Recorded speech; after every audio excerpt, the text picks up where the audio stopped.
Good evening to you. Welcome to News 360 from our studios here at Adesawe Kanda in Accra. I am Noble Crosby Annan. And I am Ayisha Yakubu. Let's bring you the headlines for this evening. News 360 headlines is brought to you by Flamingo Paint, Pepsodent Charcoal and Pepsodent Herbal, EcoBank. Former Auditor General Daniel Damalavo says OSP should charge more than 6 people over the SML GRA contract.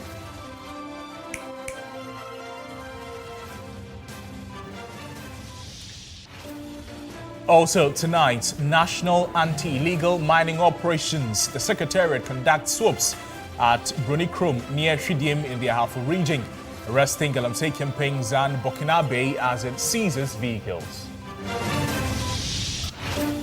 As Halloween parties and Black Friday deals spread in Ghana, some are raising issues as to whether global influences are enriching or undermining local culture. We'll tell you more.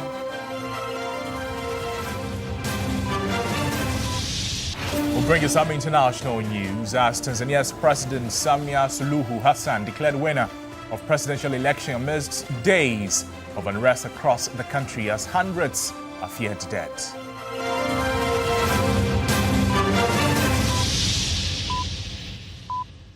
We're live on TV3 Ghana, on Facebook, all across the world on 3news.com. Let's bring you the details now.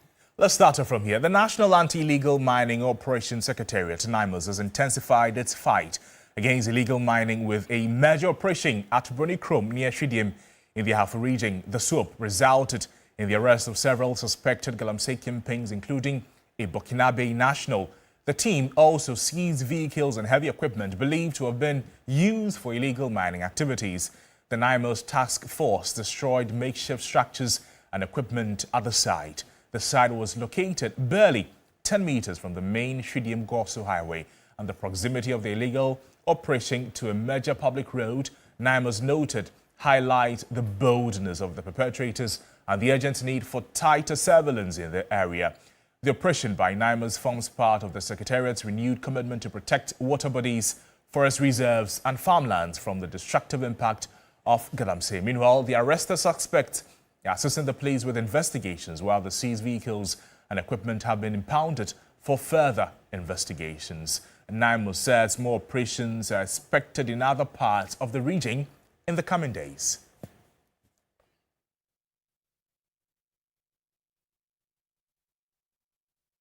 Pakwesi Shandov is the Public Relations Officer of the Lands Ministry, is joining us now. Pakwesi, good evening to you. Thank you so much for joining us. Tell us the nature of the operations of these illegal miners. So, as you have rightly indicated, the said operation took place, and the outcome that you mentioned were accurate. Now, the illegal miners in that particular enclave, apparently, this is not the first time that they are showing up. They've been there for a while. What they do is that they move from one area to the other, and so it's been particularly difficult locating them. But if you examine the operations of NIMOS, you would see a bit of intelligence work in it, in the sense that they do not just move or embark on an operation. They time the offenders very carefully, and that is how come we've been able to get the results that we have gotten. But it is not yet over, because it appears that there is a very complex network of people in that particular area. Some of them are also located at other places, and so the Bronikrom Shidim in the Ahafo region area has more, operations of that nature, which has to be taken very seriously. But thankfully, I just spoke to the Director of Operations for NIMOS, who says that the men are on guard, and so getting into the week, I think there's going to be a lot of concentration and efforts there, and we should see more results in that respect. As disturbing as it may be, the site, we understand, is said to be just about 10 meters from the main Shidim-Goso highway. Now, how is such an illegal activity allowed to operate that close to a major road, and what steps are being taken to prevent a recurrence? Well, so The measures let me touch on first of the measures that we are contemplating to prevent a recurrence. As I speak, there is a map out plan for a full uninterrupted military deployment to that area and all other hotspots. Yesterday, for example, you would have heard that the sector minister donated some 10 vehicles to NIMOS in addition to other equipment. All of that is to aid in the permanent deployment to that area and, of course, other flashpoints as well. As to how it happened, you would have heard again that yesterday the sector minister warned that the chiefs and the local collaborators in the various areas who are aiding the illegal mining menace should stop, because a highway, you can imagine, how did they get there? Maybe, normally what happens is that it is the local collaborators, and not to implicate anybody, but more often than not, you see that it is sometimes the local authorities who allow for some of these things to happen. But the minister has warned that effective now, any local authority who is caught in that would be severely dealt with, because for them to have come all the way to the highway, like you said, is serious. But there's a measure to contain it, and so we should trust the outcomes that would be recorded very soon. Is it fair to think that in the coming days, investigations will find out who else is involved in this very illegal operation? I'm talking about the local authorities you mentioned. Absolutely, absolutely. Because you see, there were foreign nationals involved, Burkinabes. Where did they come from? How did they arrive at the place in the very first instance? And for them to be mining very close to the road, ordinarily, I mean, because we know their activity is illegal, they should have been hiding to do it. But the effrontery and the temerity to do it in the full glare of the public along a highway logically presupposes that it has the backing or the imprimatur of a certain authority, and that is what we are currently fishing out now. In fact, it is not everything I'm able to disclose, but we already have word about certain, local folks who are involved, and all of that would come out in due course for onward arrest and effective prosecutions. Pakwesi, briefly before you take leave of us, there's the concern that this particular operation that NIMOS was able to unravel, it did not start overnight. This illegal mining operation started a while ago. Structures have been put up. They've been mining there just about 10 meters away from the main road, like we're talking about right now. What was the delay in officials acting to clamp down on this particular operation? So NIMOS activities and swoops and operations are intelligence-led. And let me spend some time to explain it a bit. If, for example, as we speak, if today there is a communication from anybody in the general public that XYZ operation is ongoing at ABC place, NIMOS does not immediately jump into action, because over time, what we have realized is that some of the informants or the people who supposedly want to provide information genuinely are rather mischievous characters, in the sense that the info they give a good number of times are misleading. So you could be told that an operation is happening at point A, meanwhile the thing is actually happening at point B. So the earlier information is only just to distract you. So we got this information, I mean, way back. But before a deployment is made, you have to be very sure that when you go, you will really go and see the operation happening, and then you get the kind of results that you are looking for. Because if you're going to just depend on the updates that come from even sometimes the locals, yes, like I said, sometimes you'll be deceived. At other times you realize that you have wasted your energy, and sometimes you realize that you have actually gotten into trouble, because sometimes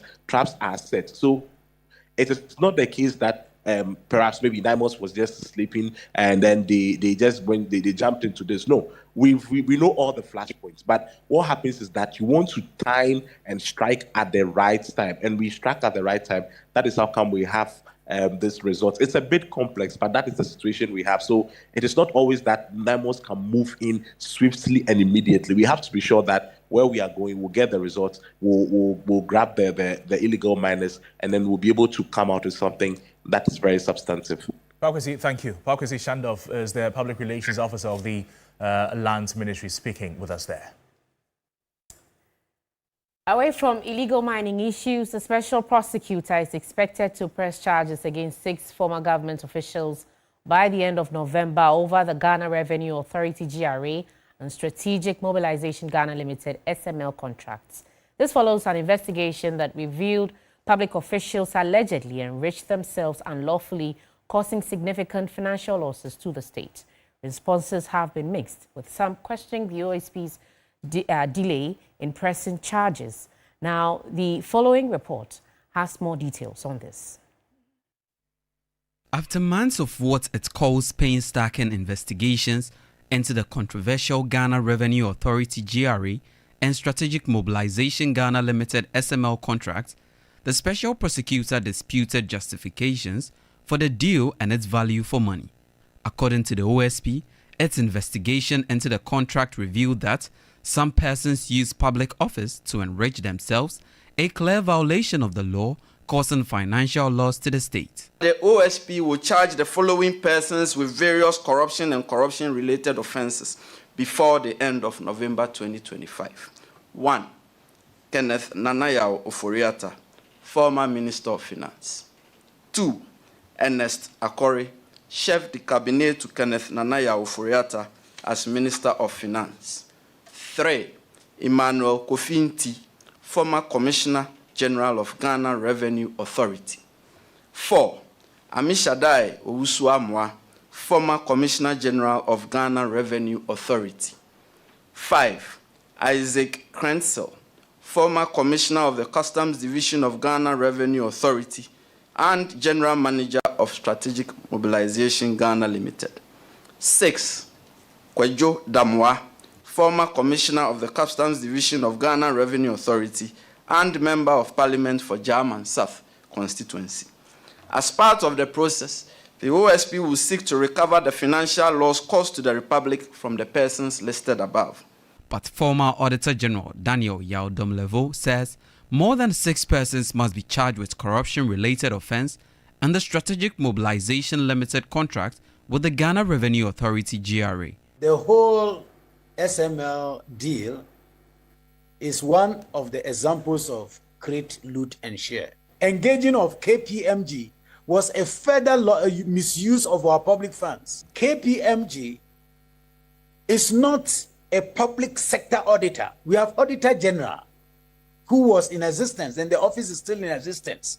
KPMG did not have the mandate to be able to disallow and surcharge. If the Auditor General had gone in and saw that procurement rules, etc., or expenditures were contrary to law, they could have disallowed and surcharged. We should open the net a bit wider.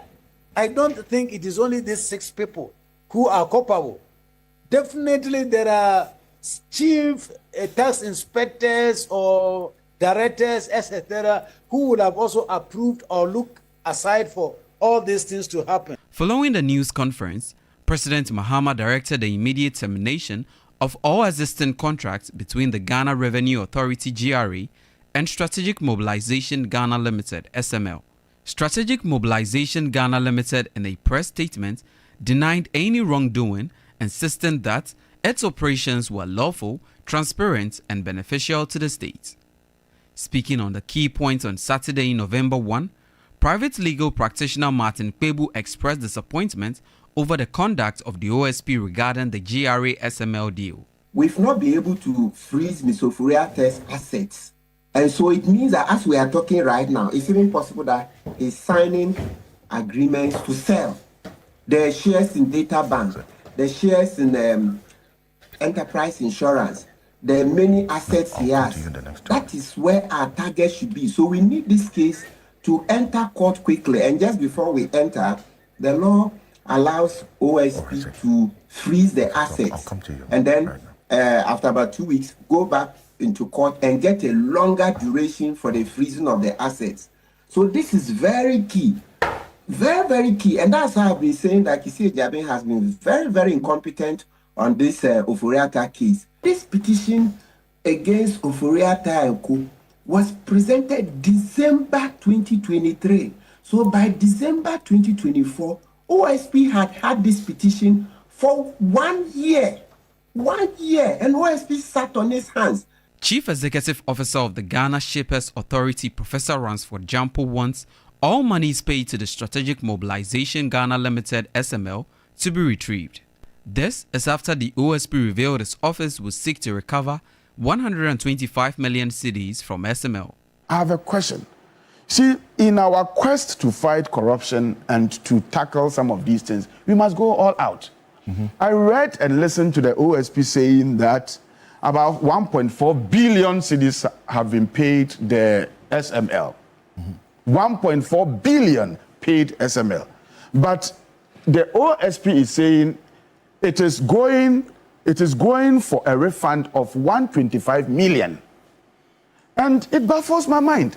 If the work wasn't done, if the contract shouldn't have been entered into, then you, the lawyers, Martin Pebu, you are there. The contract itself is void.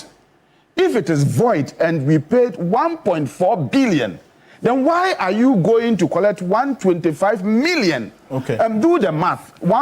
Subtract 125 million from 1.4 billion. Who benefits from the void contract of SML? Political science lecturer at the University of Ghana, Dr. Joshua Zato, wonders why the OSP has still not charged former Finance Minister Ken Ofori-Atta. If you look at this SML thing, and then if you look at Ofori-Atta, and then if you look at OSP, you can come to the conclusion that the OSP seems to be overly zealous when it comes to Ofori-Atta. It looks like there is a personal, what is between them seems to be a little bit personal, and there's a theory floating that as Finance Minister, Ofori-Atta did not treat the OSP very well. And so because of that, that is because I'm asking a question. When you look at everything saying, the OSP also seems to be engaged in a tunnel vision, a very narrow tunnel vision when it comes to Ofori-Atta. People have said this. His theory seems to be that unless and until he sees Ofori-Atta fully in this country, there's nothing he can do. He makes it look like he has no other tools at his disposal to get justice for this country. Multinational billion-dollar contracts have been signed over Zoom. The United Nations has held hearings, special hearings, legal hearings on Zoom. Why is the OSP not even anticipating or not even thinking about alternative means of bringing this man to justice except the man comes here fiscally? Why is he looking for that particular habeas corpus? With the special prosecutor Kisie Jaben assuring that 6 persons involved in the deal will be charged before the end of November 2025, Ghanaians are waiting anxiously to know the way forward on the matter.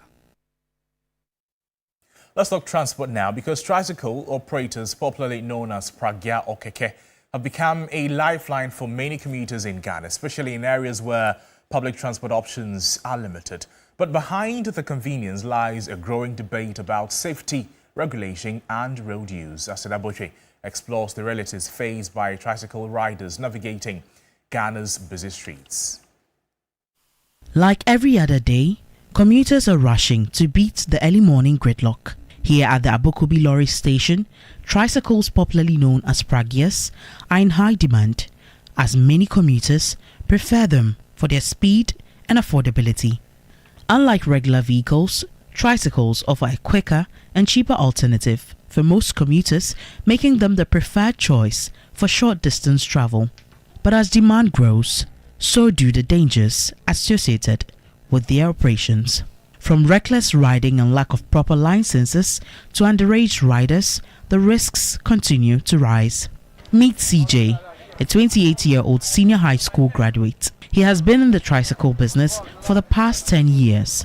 According to him, he makes between 200 and 300 cedis in profit daily. However, he says the business is not without challenges, citing frequent attacks by armed robbers and the poor state of roads as major concerns. We face a lot. Yeah, bad people are around, they will monitor you, they will take your bike from you, they can even stab you. Last year we encountered 3 deaths from this same thing.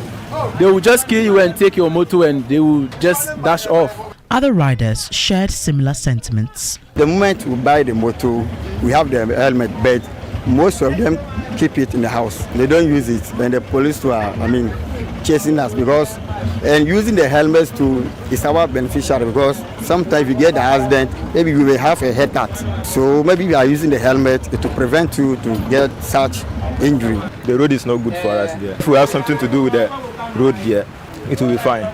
Beyond the safety issues, there are also legal concerns about the commercial use of tricycles, which by law remains prohibited. The executive director of the National Road Safety Authority says Tricycles, just like Okadas, are currently banned from engaging in commercial transport activities. They are not supposed to engage in any high pay operations. They're not supposed to be high and pay for commercial or anything. So it hasn't been approved. As for the engagement, it's constant. I think last year also we met with close to 200 motorcycles in a town hall discussion trying to sensitize them on safety. Apart from that, the law on the operations I know is being repealed.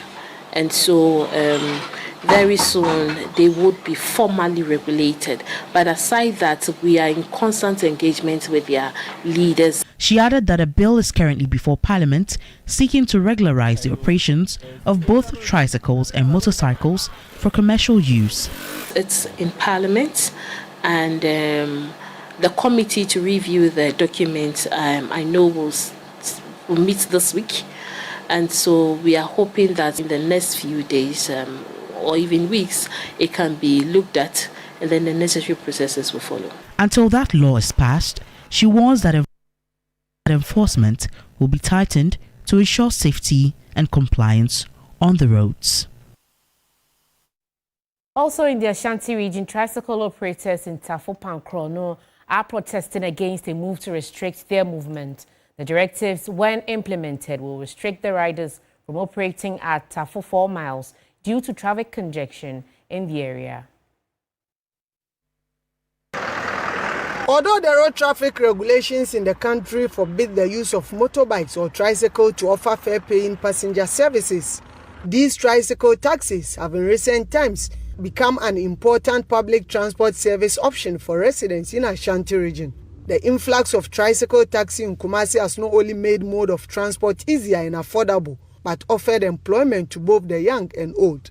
However, increasing indiscipline on the road by some of these riders has become a cause for concern. To sanitize the road and reduce congestion around Tafo Mile 4, the Tafo municipality has resolved to restrict the operations of these tricycle taxis. Mile 4 happens to be where tricycle operations are needed most. And that is where passengers are always there to patronize us. And we cannot afford to lose that. Either we meet each other halfway, and the problem they are bringing, or what they stand on grounds to restrict tricycle, is congestion. If only indeed the assembly is in the interest of the people, then they should find us a parking space where tricycles can load there and then be doing their business as usual. Though they have admitted to the growing indiscipline among some riders, the tricycle operators say the restriction will cripple their business. Presenting a petition to the Tafo Municipal Security Council, leadership of the riders requested for strict regulations of the activities rather than restrictions. They have restricted us from accessing the central business district of Kumasi. All the operators are now working here. And if you say we shouldn't go to a certain area where our services is needed most, that means we are equally collapsing our business. And it is something we cannot accept. And I urge the municipal chief executive to look at what his president is assuring tricycle operators and work towards that. Let's find a solution to regulate the tricycles, but not chase them out. Receiving the petition, the municipal authorities dismissed claims that the new measure is intended to push the youth out of business. The move, they say, is to sanitize the road. So we are kind of want to be kind of running and yes, assembly and then final. Send the mother to Crata soon. Now, say corrections you are yeah.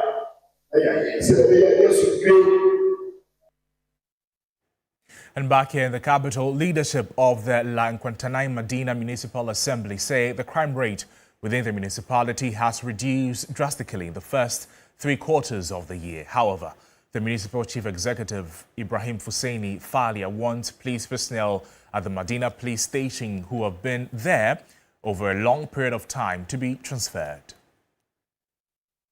Speaking at a community accountability debate within the municipality, Medina is no longer a hideout for criminals following a series of raids in various areas. The municipal chief executive for Lankwantena Medina, Ibrahim Faila, assured residents that the assembly will continue to work to protect them. We have the Yoko, we have the police, we have the immigration, we have the narcotics. All of them have stations within our corridors. And we are going to make sure that they work irrespective of whoever being involved. We will not, in fact, personally as a servant of the community, I will never intervene in anything or whatsoever. All that I need to do is to ensure that the right discipline, the right thing is being adhered to, because security is paramount. And if we joke with our security, meaning we are not doing the right thing. He also called for the transfer of some police personnel who have been in the area for a long time. We need a total overhauling of the Medina police, because someone who will be there to compromise the situation, then myself and you, we are not protected. You realize that there is ABC that's supposed to be executed within the ambience of the police, but they cannot do it because they already have an align or a certain network with that sole person or that individual. Therefore, it is difficult for them to go in and effect arrest. And therefore, that is what we are also pushing to ensure that there will be a total overhaul within the police service. On sanitation, the Assembly said it will continue enforcing sanitation bylaws with renewed discipline. The Chief Executive Officer of the Ghana Exim Bank has called for investment into the establishment of storage and agro-industrial clusters in the Volta region to reduce post-harvest losses. Speaking at the 2025 Volta Economic Forum in the Volta region, Sylvester Mensah said the region has the potential to become a reliable food supply source for both domestic and export markets.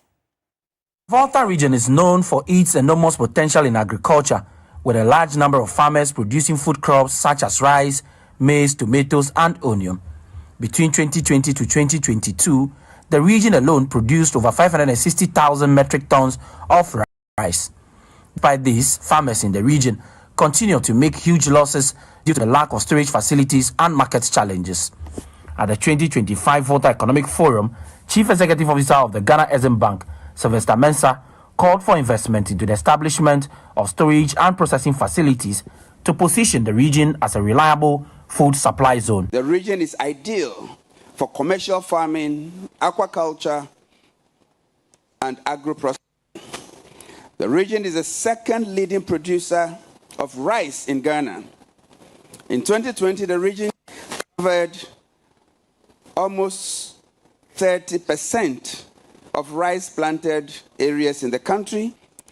The Volta region is also a major hub for maize, cassava, and vegetable cultivation in Ghana.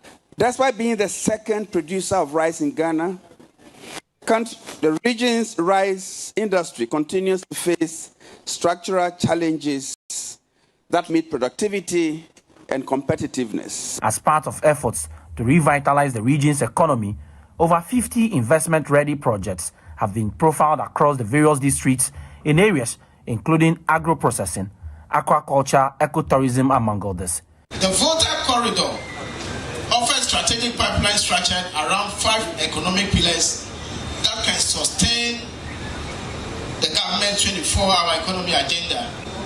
When you come to the Adaklu district, the Central Town, Ho West, Akachi North, Akachi South, and Ketu North offer cassava, maize, groundnut, and poultry clusters that can support shift-based processing, warehousing, and logistics. And a typical project size in these districts is about 12 to 35 million Ghana cedis. Volta Regional Minister James Gunu, in his remarks, indicated strongly that commitments made at the forum will translate into jobs and infrastructure for the people of the region. This forum provides an important platform for strategic collaboration among government, investors, traditional authorities, and development partners. It seeks to convert our regional advantages into bankable opportunities and to promote Volta as a region that is open, stable, and ready for business. Together, we will ensure that commitment made here translate into jobs, infrastructure, and prosperity for our people. The 2025 Volta Economic Forum is a platform intended to attract investors into the region with key focus on agriculture and ecotourism. The forum is expected to have overreaching impact on the region's socio-economic development. Faisal Abdul Idrisu, TV3 News. Now, the Minister for Local Government, Decentralization and Rural Development, Ahmed Ibrahim, has called on the Environmental Services Providers Association to reconsider their decision to embark on a strike on November 7. Speaking to the media after the November 1 Sanitation Day exercise, the minister said the concerns of the group are being addressed. Waste collection services across Accra and other major cities in the country are expected to grade to a halt from November 7, 2025, as members of the Environmental Service Providers Association threatens to suspend operations over 3 years of unpaid arrears. Executive Secretary of ESPA, Ama Ofori Entry, on Wednesday, October 29, warned that a suspension of services would have dire consequences for the country's sanitation situation. But the Minister for Local Government, Chieftaincy and Religious Affairs, Ahmed Ibrahim, said his ministry is currently in talks with the waste companies to resolve the matter. We've met them as a ministry. We've discussed a lot of things. I've promised them I'm going to meet other stakeholders and come back to them. So there will be engagement either tomorrow or day after tomorrow. But in the interim, we've pleaded with them, and that's why today they all took part in this exercise. That problem with ESPA will be resolved. On the issue of National Sanitation Day, the minister said sanitation situation in parts of the country has seen major improvements over the period. It was about 98% compliance. What we are left with is to making sure that we are able to provide logistics. There was a clear logistical challenge. His deputy, Rita Odule Sowa, also called on the general public to support the sanitation drive. Let us together clean our nation, clean our communities, and let us all get involved.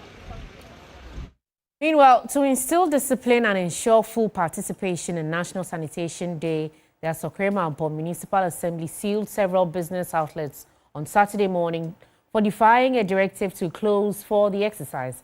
The move, according to municipal authorities, forms part of its strategy dubbed Enforcement Over Education. The crackdown began hours after the Assembly issued a statement mandating the closure of all shops and markets within the municipality to allow for full participation in the community-wide cleanup. While a significant number of residents and shop owners complied, loading brooms and clearing debris, others opted to open for business as usual, a decision that led to their forced closure by Assembly Task Force. The municipal chief executive, Ben Abdallah Al-Hassan, defended the aggressive enforcement, framing it as a lesson in civic duty rather than mere punishment. We took along with us 100 padlocks. We have exhausted all of them, and we feel that essentially what that means is that we've been able to lock up over 100 shops. There are a few of the shops as well that we ask the owners to lock themselves, and we've taken video footage and coverage of those as well. From Monday, prosecution will begin to go on so that it will serve as a deterrent to all recalcitrant residents. The Assembly says it is sending a clear message that participation in the National Day sanitation exercise is not optional. Well, on the National Sanitation Day exercise across most metropolitan, municipal and district assemblies in the northern and Savannah regions recorded high turnout. The first Sanitation Day exercise observed in the first week of October was characterized by low turnout. However, the second exercise saw massive turnout across districts in the northern and Savannah regions. Some stakeholders who participated in the Sanitation Day exercise have been sharing their views on the exercise. Last month in October, we did it. Today is November. We have done it. God willing, December is going to happen. Those of us who will be alive is going to happen, and it will continue and continue and continue. Those who have opened their shops, selling, you saw people with brooms, with the bottle case, people using their hands, and you thought that you can sit and make money. Meanwhile, look at your surroundings. So they all generate a lot of what? Waste. And of course, they should be controlled. And it is not easy to control sanitation.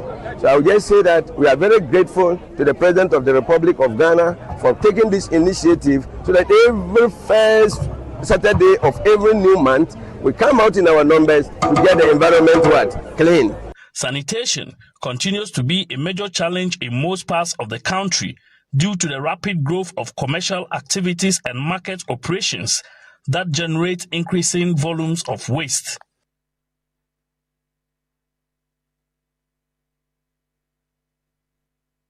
Now, from Halloween parties to Black Friday deals, Western celebrations are fast becoming part of Ghana's social scene. But as global trends take hold, questions arise. Is this cultural evolution or cultural erosion? Ainam Haliga has been finding out in this report. As October winds down, Accra's nightlife transforms into a spectacle that few would have imagined a decade ago. A popular nightclub has been decked out with cobwebs, eerie skeletons, and flickering candles.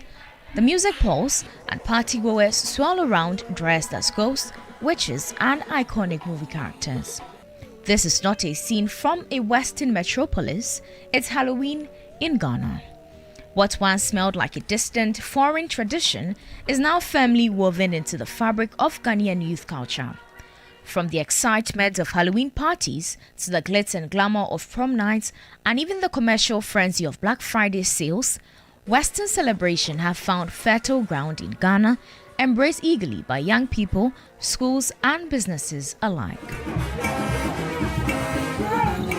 But as this tradition wave surges, experts and every Ghanaians alike are asking, is Ghana modernizing by embracing global trends, or is it slowly losing the essence of its cultural identity?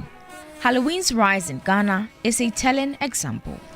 Once an unknown tradition, it now fills social media feeds, school events and urban nightlife with costumes, themed parties and trick-or-treating, a cultural import from the United States that young Ghanaians proudly adopt. We are so close to each other, we are so interdependent that whatever happens in one corner of the world is quickly felt in another part of the world. Now, if you look at it from that angle, it should mean that every culture should matter. Every culture should be important to everybody because we borrow from each other's cultures. That is supposed to be the assumption. In some schools across the country, students arrive in limousines, dressed in tuxedos and flowing gowns, living out dreams shaped by Hollywood. But at the same time, December brings Black Friday, a shopping phenomenon centered on massive discount and consumer frenzy. Shopping malls in Accra and Kumasi burst with customers hunting deals, unaware or indifferent of its origin, tied to Thanksgiving, a holiday not celebrated in Ghana. Any new foreign culture we see becomes exotic to us, and we are interested, or most people are interested in, following it and trying things out. And so when business brings this culture that is not rooted in Ghanaian practices, then they are in control. For senior lecturer at the Department of Theatre Arts, University of Ghana, Dr. Sarah Dogbaji, these trends reflect more than just fun or comments. They are part of a deeper shift. As Ghanaians, we do have an identity, and we also have a responsibility to grow our festivals so that it becomes attractive to other parts of the world. I went to a certain school, and then what were they celebrating? The Dragon Festival. The Chinese festival. The children are celebrating a Chinese festival. This evolving cultural landscape has sparked debate among teachers and parents. Some welcome these global celebrations as opportunities to expose students to the world, boost confidence, and foster inclusivity. Others warn that uncritical adoption risks diluting Ghana's rich traditions. You see that times have changed because culture is supposed to be dynamic. It evolves because as you interact with other people, other cultures, then that can either dilute or literally erase your own way of life if you are not careful. So there have been a lot of borrowing. You see, so these are the cultural aspects that we need to pay attention to in a globalized world. The commercial world has wasted no time. Retail giants and local shops alike have embraced these Western events as marketing gold mines. Black Friday especially has become a hugely profitable season, drawing consumers with promises of massive savings. Others also have come to see Black Friday as a time when some people start their Christmas shopping. So what they do is they start putting in their shops stock for Christmas, and then it's like early bird shopping. Use that to drive their sales so they have a longer Christmas sales period. Marketing strategist Stephen Boedi highlights the economics behind the cultural adoption. There are local products, made in Ghana products that you can still promote. If you're going to do Black Friday or whatever, it doesn't all have to be things imported from the States, UK, Europe, China, or wherever.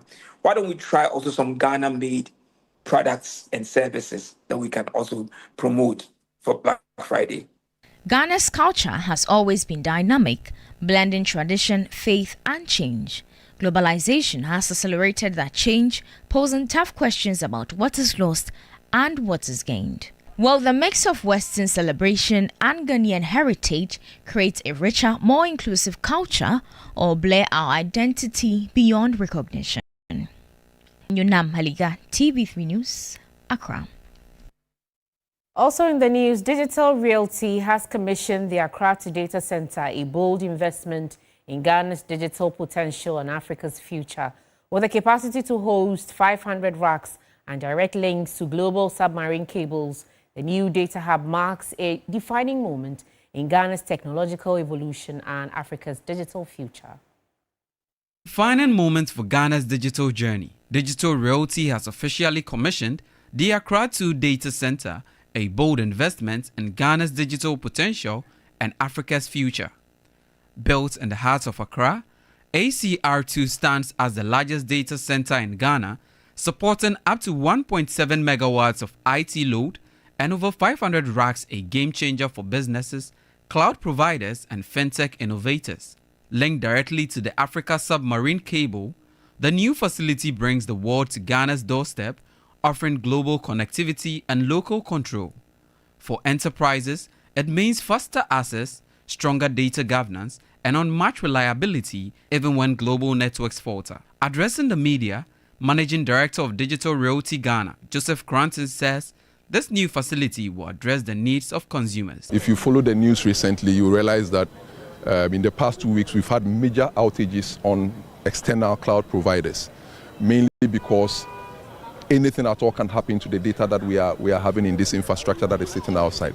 So if you have your data sitting very close to you, the main challenge had been infrastructure availability. Now the infrastructure is available.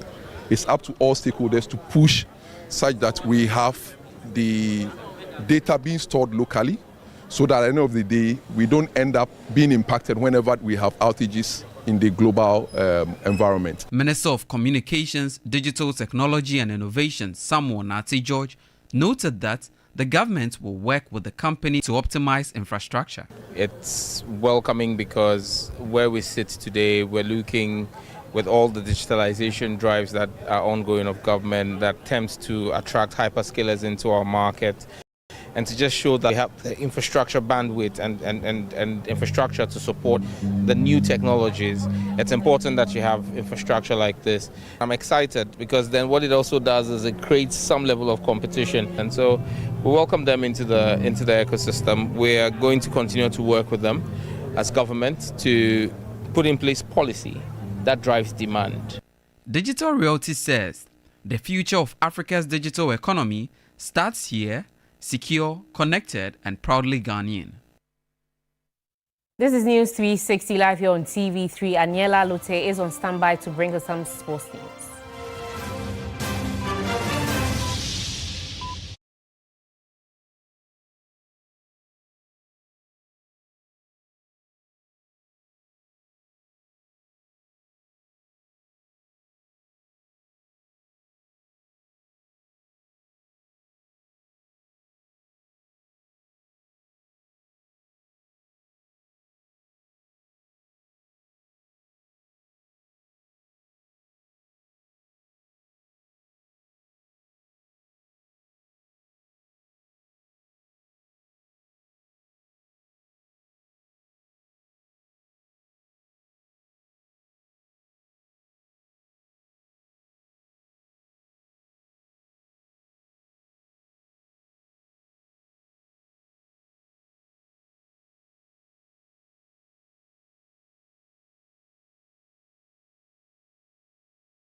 Great hit from Owusu from a distance. Just look at that, 4 players around him, but then he manages to squeeze that one.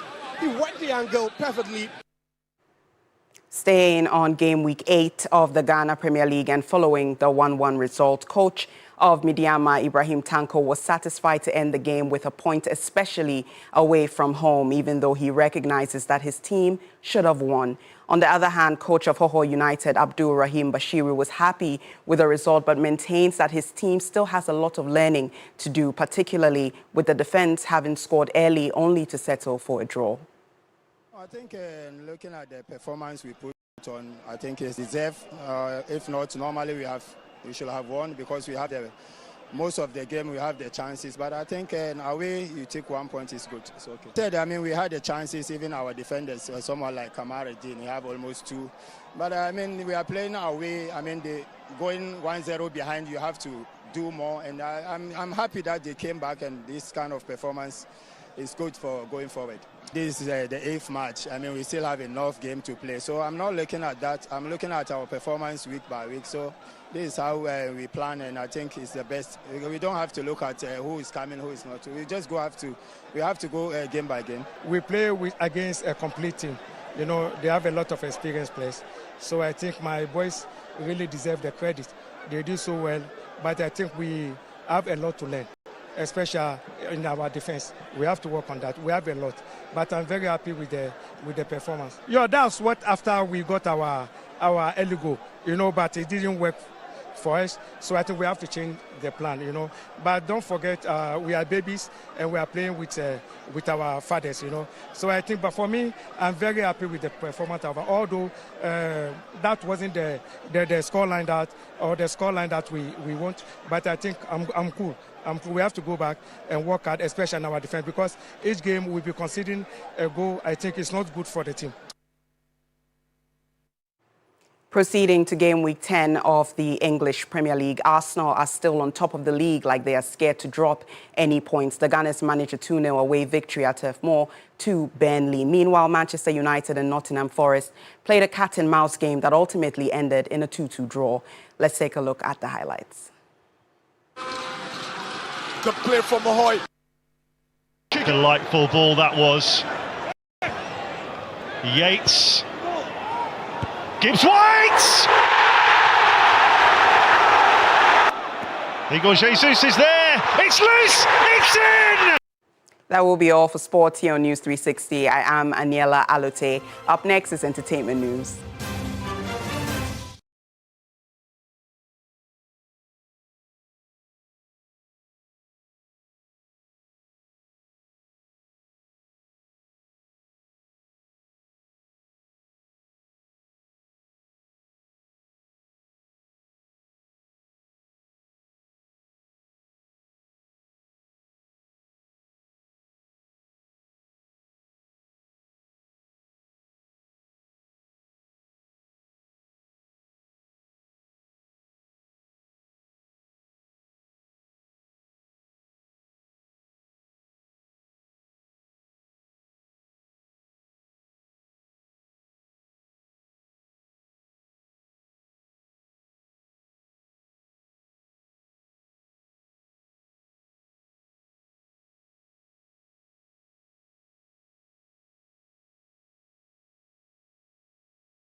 Tonight, judges are still in the process of screening contestants for the final list of Mentor 14.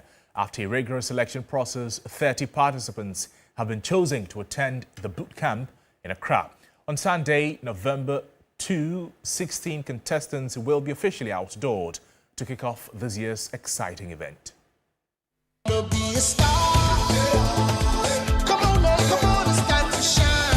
The search for the next global music icon is on as TV3's Mentor returns for its 14th season. After weeks of auditions, judges are still screening contestants to finalize the list for this year's competition.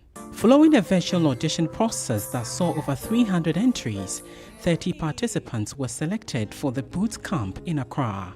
During the camp, contestants received intensive vocal training and were schooled on the business and legal aspect of the music industry. If you want to be a successful musician, you need to know a lot of things in music, but a lot of things outside of music. If you're a successful artist and you have to tour the world, you're going to work with travel agents, you're going to work with booking agents, you're going to work with events organizers, you're going to work with engineers, you're going to work with producers, you're going to work with stylists. So you guys need to think of development. In Ghana, we respect talent. I never respect talent because anybody who is born has talent. So that thing where they talk for Ghana, say, oh yeah, Charlie, the guy get talent, why? If or blow. No, talent is never enough. It's what you do with the talent that matters. From singers to rappers, the talents left no stone unturned, proving to the judges why they deserve a spot in this year's competition. If you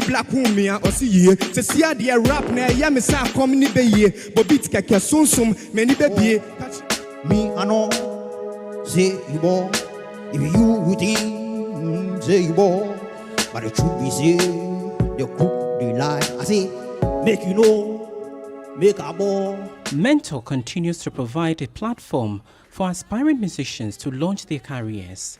On Sunday, November 2nd, 16 contestants will be officially unveiled to begin this year's competition. It promises to be another 12 weeks of thrilling performances, drama, and pure entertainment on Mentor. I've been through a whole lot, which won't never day. A lot of things on my mind. Great. Now let's bring you some international news.